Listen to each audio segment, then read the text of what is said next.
We are recording this today's training. My name is Jane Gilbert, Chief Heat Officer for Miami-Dade County. This is the summer camp heat health training that we are delivering in partnership, thanks to the Children's Trust and the Cortada Foundation.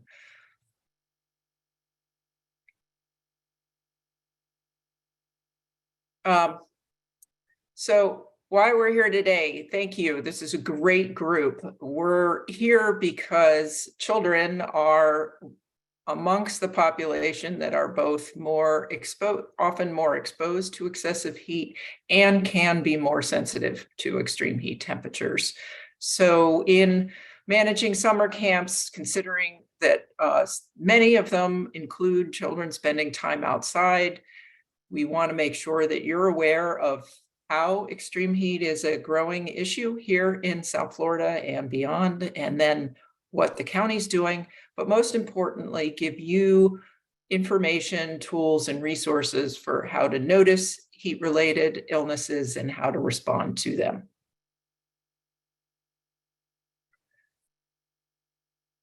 Many are not aware of this, but extreme heat is actually the #1 weather-related killer in the United States, in the world, and here in Miami-Dade County. It's more than hurricanes, storm surge, flooding, more than forest fires, tornadoes.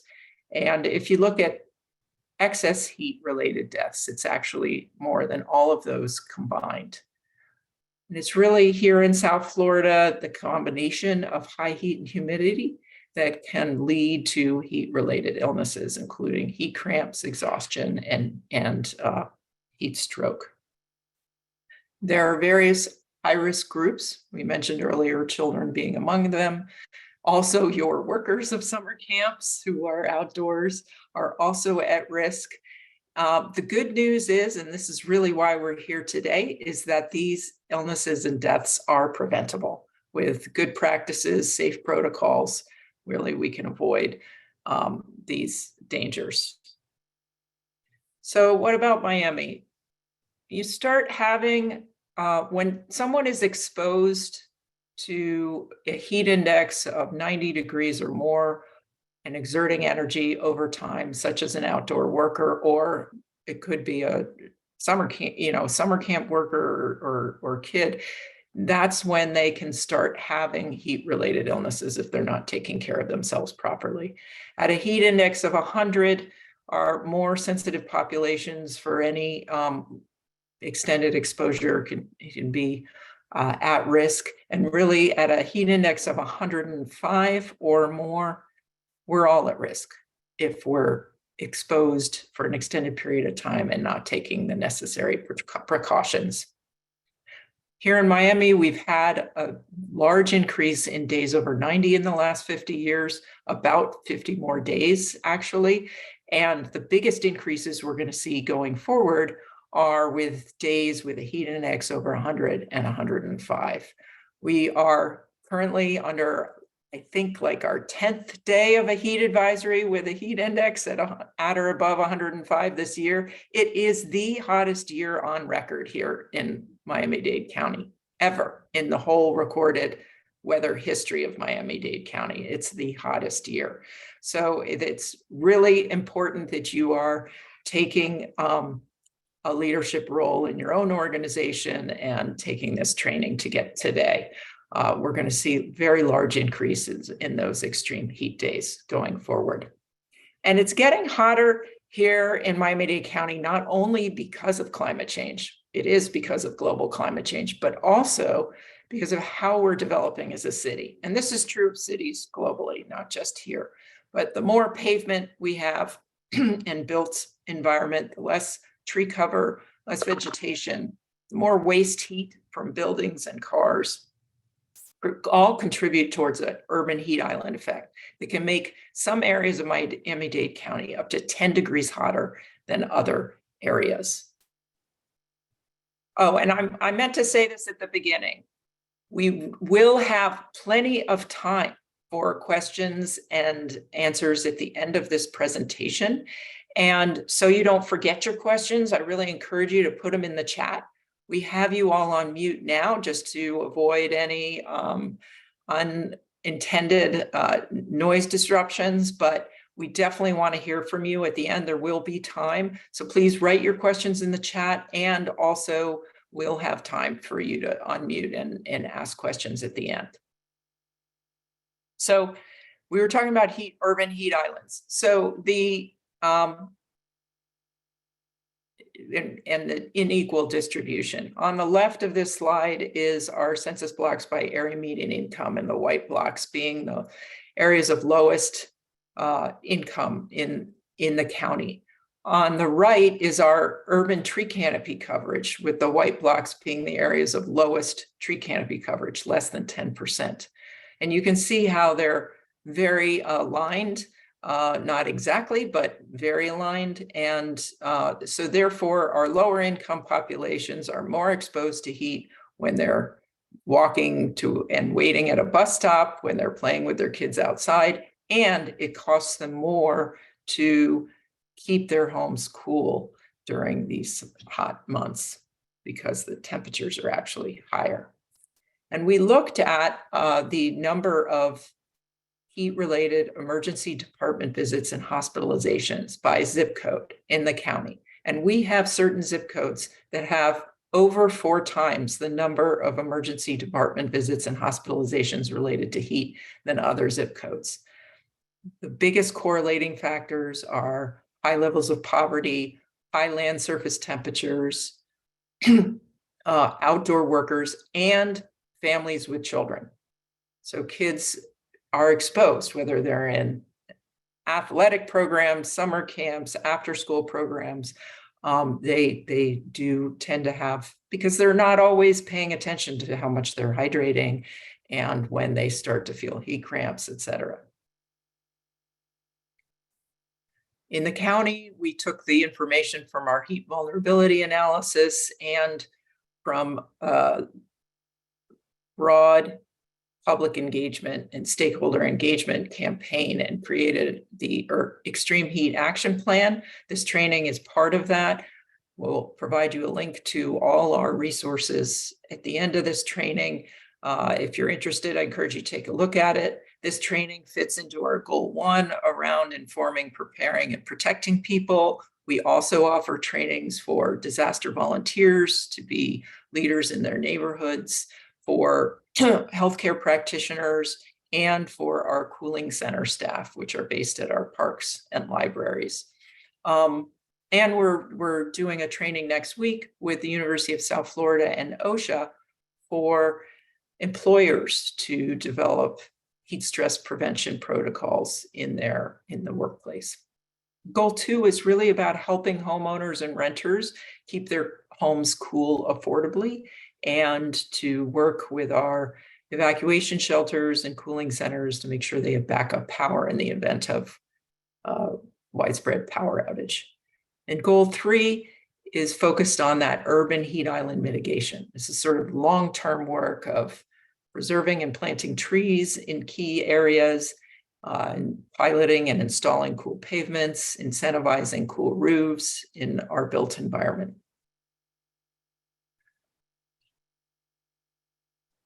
Now, getting into heat response. So this year, historically, the heat advisory and warning thresholds have been at a heat index of 108 and 113. And so we really haven't had any in quite a long time, because that's a pretty rare occurrence to have a heat index over 108 and certainly 113. We have been in conversation with the National Weather Service, and this year they are piloting a lower heat advisory, more reflective of when we see the highest numbers of heat-related illnesses, which is piloting it at a heat index of 105 for an advisory and a heat warning at heat index of 110. Again, as summer camp providers, we want to be aware of heat on any day in the summer, because you're probably going to have a heat index of at least 90 in most days. And so it's important to be aware of heat protection any day. But it's on days like today, where we're under a heat advisory, that you want to take extra precautions. And certain activities can raise the risk. Physical activity, not having access to proper hydration, water, and electrolytic drinks, namely. So it's very important when you're having your summer camp activities outside.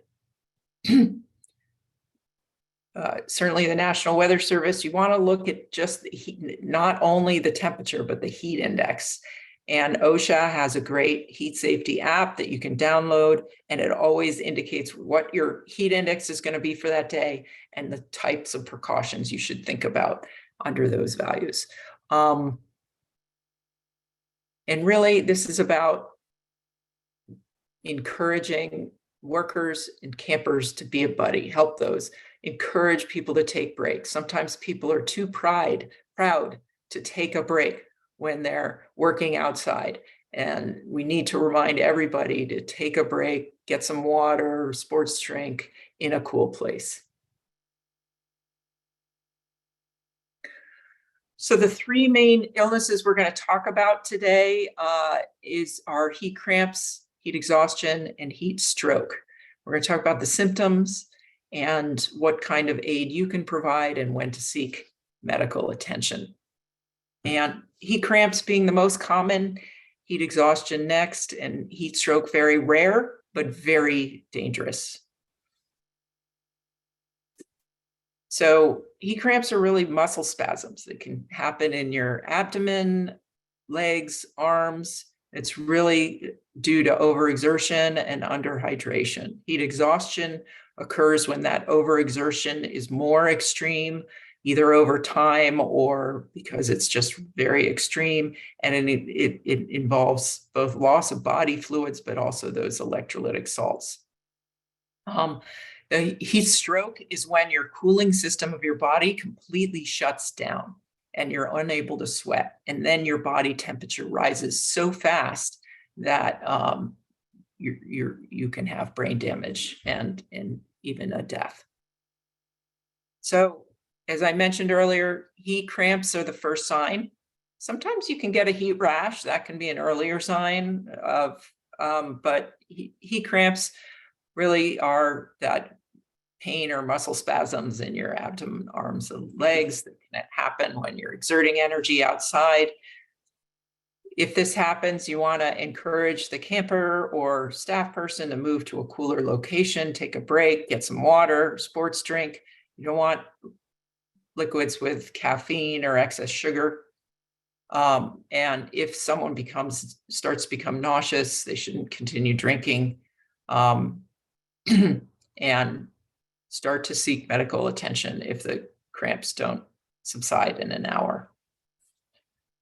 Heat exhaustion is a bit more severe and results not only from the water, and salts from the body. This actually happened to my daughter, who was running a half marathon last year. And while she drank water during the whole half marathon, it was her first half marathon, she did not drink the sports drinks, and she collapsed 10 feet before the finish line, pushed the emergency personnel out of the way so she could crawl over the finish line, and then got help.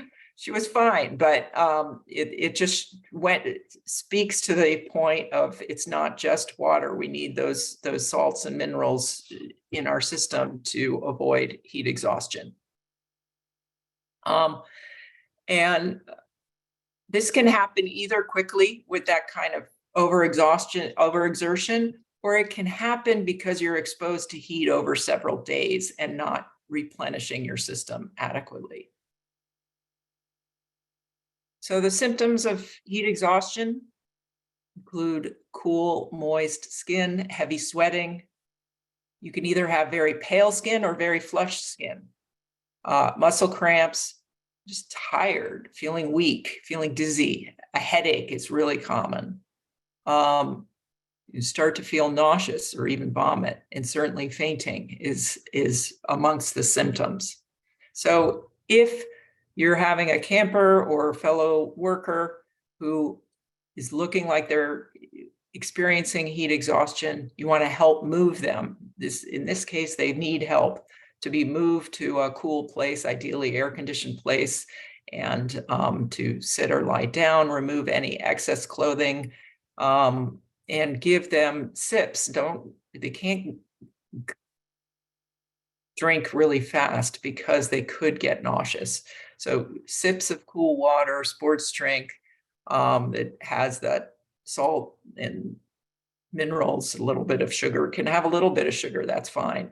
But only if the patient's conscious and isn't nauseous. And again, we don't want to avoid drinks with caffeine or too much sugar. The other thing you can do is to help cool the body down. If you have cooling towels, use those. But the other option are just an old t-shirt or a rag or a towel, wet it, put it around someone's neck and head. The evaporation of the wet will help cool them down. Get some ice or use instant ice packs.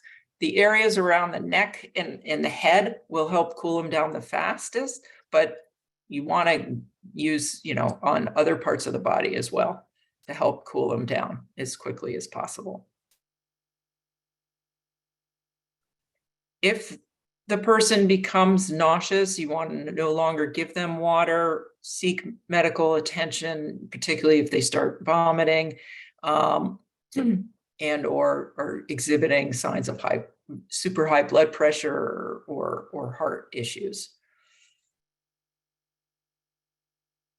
So heat stroke is rare, but it's quite serious, and it is the most serious heat-related illness. It can cause death or permanent injury and requires seeking immediate medical attention. As I mentioned earlier, it's when your body is no longer able to regulate your temperature through sweating, and your body temperature can spike up very quickly over 106 degrees within 15 minutes.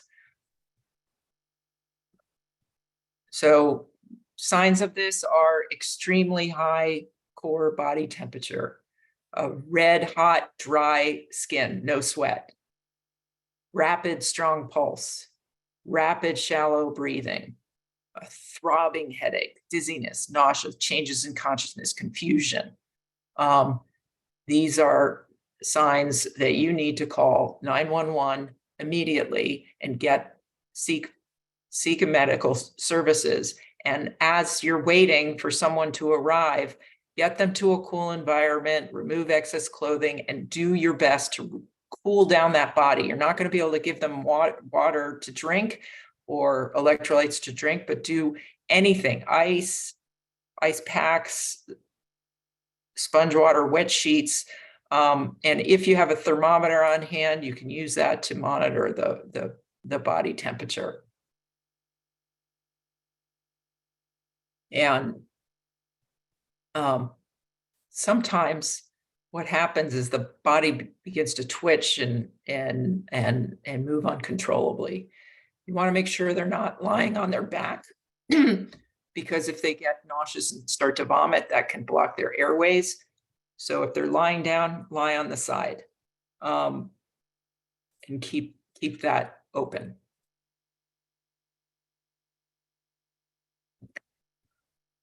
We want to make sure you have access to some of our education materials, and we've got a place where you can, the next slide, I'll show you where you can sign up for what you want.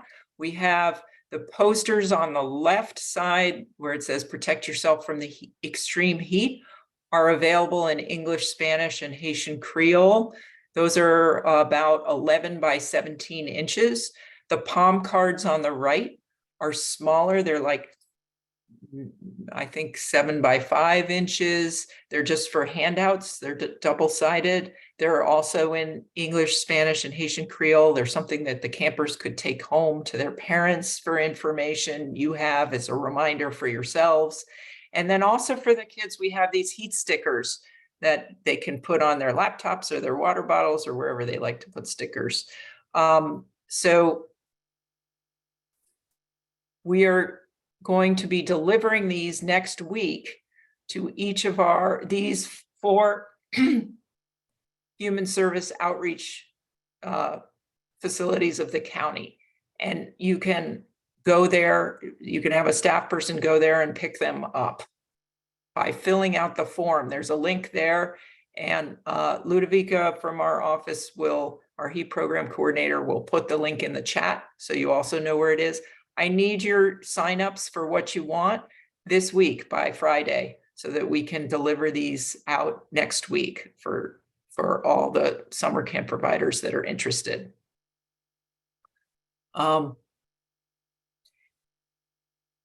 And I want to take a moment to introduce Adam from the Cortada Foundation to introduce it. This training would not have happened without their assistance.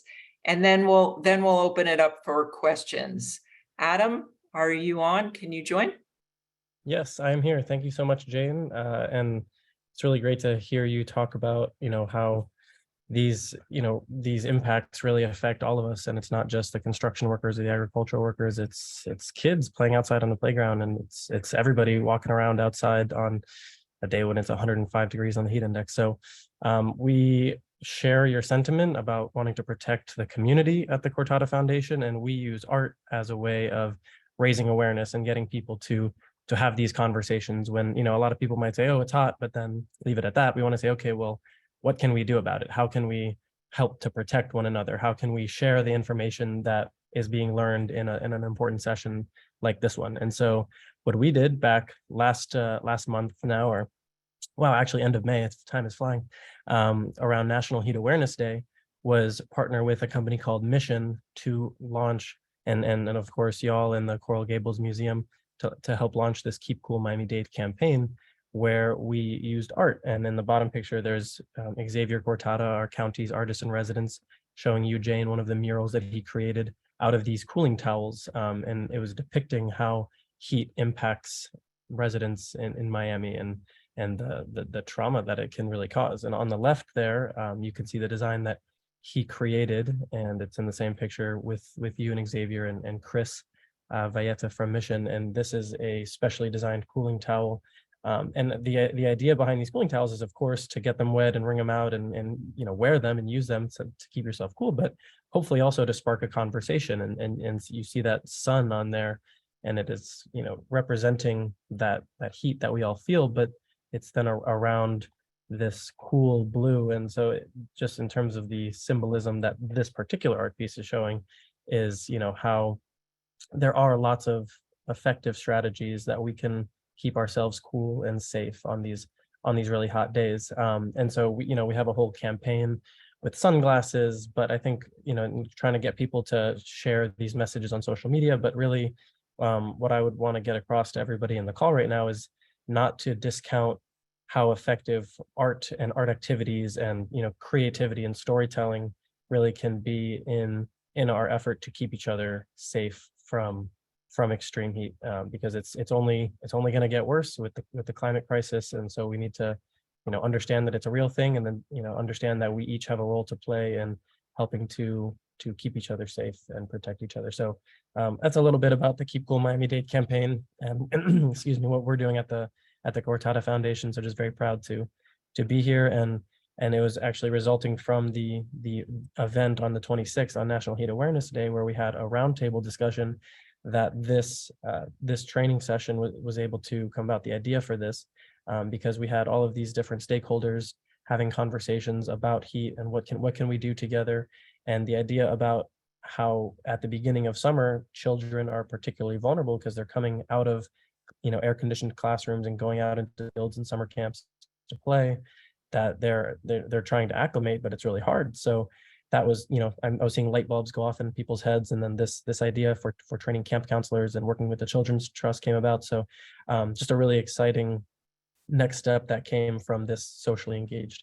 art practice. So thank you again, Jane, for welcoming us and bringing us into this, and excited that so many 84 people are able to be here and learn. Thank you. Great. Thank you, Adam. And I do just want to reiterate the value of art. If you, as summer camp providers, can get kids to think about drawing, painting, acting out how they stay cool, in Miami-Dade. That could be really fun activity and just reinforce the importance of it. So with that, I want to open it up for questions. Please feel free to unmute yourselves and ask a question if you'd like to do it that way. And I will start to take a look at the chat on questions as well.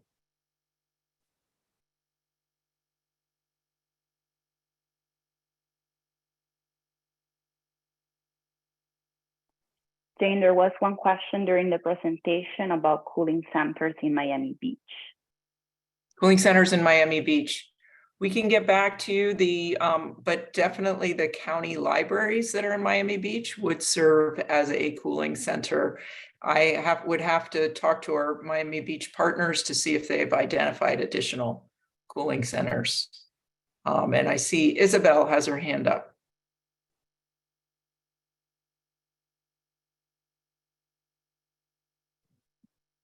Hi, good afternoon. Thank you so much for the presentation, and I apologize again for my tardiness. My question is more regarding students or campers who might be labeled and listed as pre-diabetic.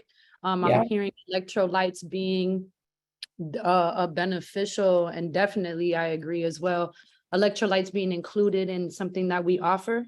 Are you aware of any beverages that might contain electrolytes that don't have added sugars? Should any parents be concerned about that? Absolutely. Thank you for that question. Yes, there are electrolytic drinks that are offered that have the like stevia or artificial sugars that you could use that don't have sugars. Most have very limited sugar, but they would have to take a look at the content. But there are all sorts of ones that are offered.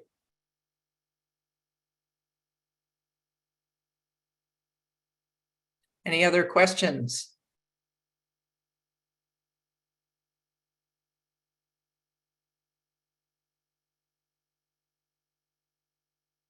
Just a reminder to please fill out the survey if you're interested in the posters, palm cards, or stickers. Isabel has follow-up questions in the chat. Yeah, the lollipops definitely work. Yeah, those are great. Sure, kids love those.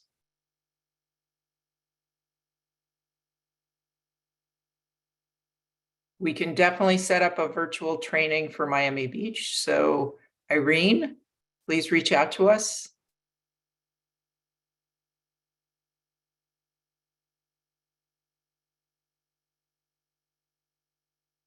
Any other questions? Yes, we will share the PowerPoint with the participants, maybe through Natalia. Can we send it to you, Natalia? Or we'll get it. Actually, we should have the list of people who registered, so we'll send it out to everyone who registered.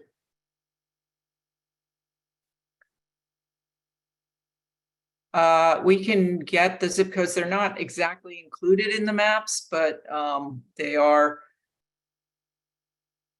You can see the areas that are most at risk in the maps.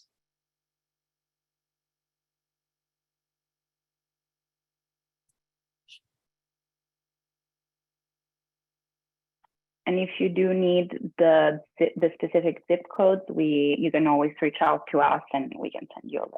Yeah, we can.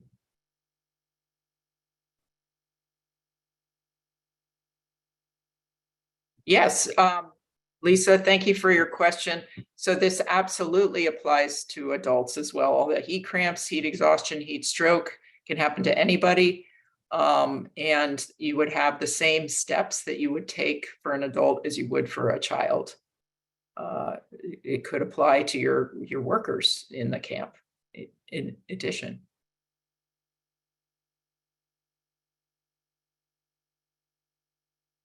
We can email the posters and flyers. They just are not formatted for easy printing, but we can definitely email those. Isabel, you have your hand up. Hi, yeah, again, hey again. My question, I guess, is more concerning the community. if we are aware of homes who don't necessarily have central AC, Yeah. is there an opportunity for the organization to be able to provide families with any additional resources on how they themselves can keep cool? Great question.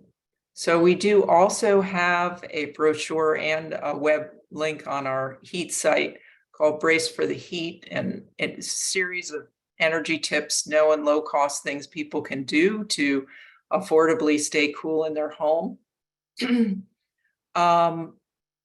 We can, we can distribute those. We do offer our cooling centers as a place to cool off, which are our libraries and park facilities, as a place outside the home if they can't afford to keep it Okay. cool. Okay. If I could get, if you don't mind also including that, Yeah, as a resource when those emails go out. I have a few families in mind right now. great. Thank We'll you. sort this out. Yeah, for sure. So in the case of, so there's a question from Kenny Bolanos about, can you share the type of drink people can drink in the case of a heat stroke? When someone's that severely heat impacted under a heat stroke, it's often recommended to just focus on keeping the body, get the body temperature down to at least 101 or 102. And then you can, if they're not vomiting or nauseous, to slowly sip water or electrolytic sports drink. But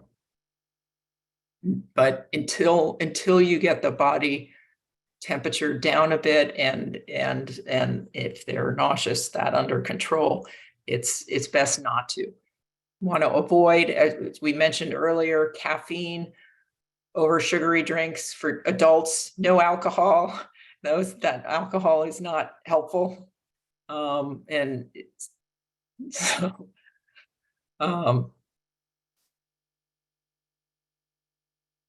Mally from the kids. Okay, I let them drink. Is there anything else you recommend? Okay, so the question is about, we're outside with the kids an hour a day. I let them drink water every 15 minutes. Is there anything else you recommend? No, not really. I mean, an hour is not really, it's 2 hours or more is when we get really more concerned if you're not taking adequate cooled rest breaks. But for an hour, if they're drinking water every 15 minutes, they should be fine. So I think you're good. Does the drink need to be cool or room temperature when they need to sip? Ideally, it's cooler water, but room temperature is fine. Even warmer water is better than no water. So I wouldn't worry too much about it. Certainly, cooler water is better, but it's more about the hydration itself.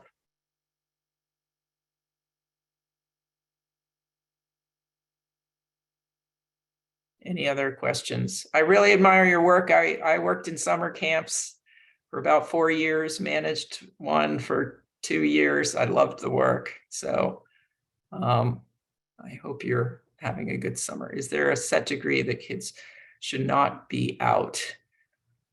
It's a good question. I would say if you're getting to a heat index of 108, I think you really need to think about whether they should be outside that day in the area. Certainly 110, I would not.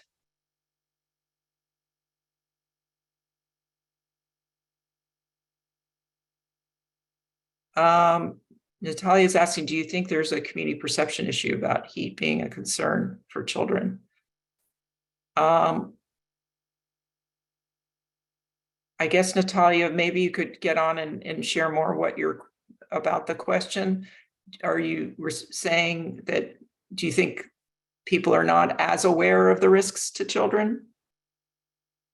Yeah, I was just curious, in your work, since you are leading efforts across the community, are you seeing certain communities that are really downplaying this as a concern? Are there certain backgrounds of individuals who really don't prioritize it? Are there certain parts of town? Just generally, are there Yeah, areas that aren't great prioritized? question. Great question. So I haven't heard it about children per se, certainly with outdoor workers that might tend to have pride in how tough they are, whether they're first responders in our own county or they're construction workers and they take pride. They might not acknowledge that they're really at risk. And that's something I think we all need to be just careful for is peer pressure from the kids or our buddies at work not fully acknowledging that they need to take a break if they're starting to feel a cramp or feel exhaustion and drink water. Yeah, there is sometimes we've always been hot here in Miami. Many people come to Miami from other warm climates and they feel like, oh, we're used to it. We know how to handle it. And yes, when you're more acclimatized, you are more used to it. But when we get into these repeated days with a heat index over 105, no human is really designed to handle that for extended periods of time.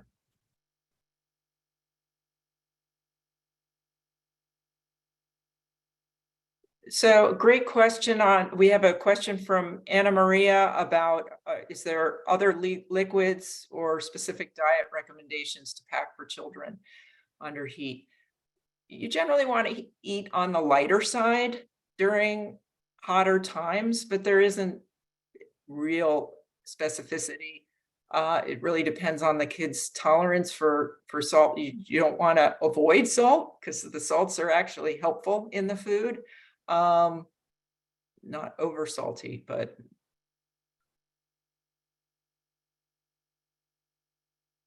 should give families they serve on this topic. What is the primary about in terms of what food or drinks? In terms of diet, I would say, okay, about heat. Well, first on food or diet, I would just say the biggest thing is not over sugary drinks. They should not pack with over sugary drinks.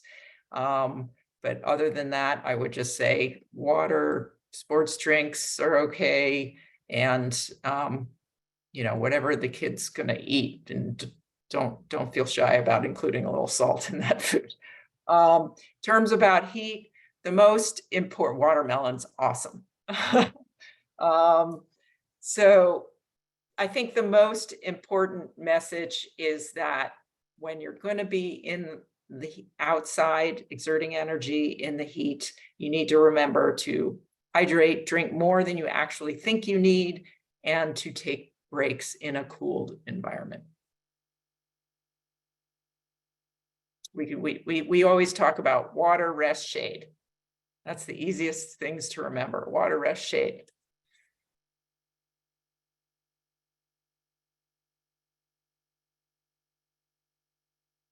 Anything else? Well, it has been such a pleasure. This has been recorded. We will share the presentation so you have that, and we'll share some of the other resources we talked about, and including the link to sign up for the posters, palm cards, and stickers. Please fill that out by the end of day Friday this week so that we can get it out. Flag football. Yeah, I would recommend postponing a game if it's over heat index over 108. I think I would recommend that. Yes. All right. All the best. Take care all. Thank you.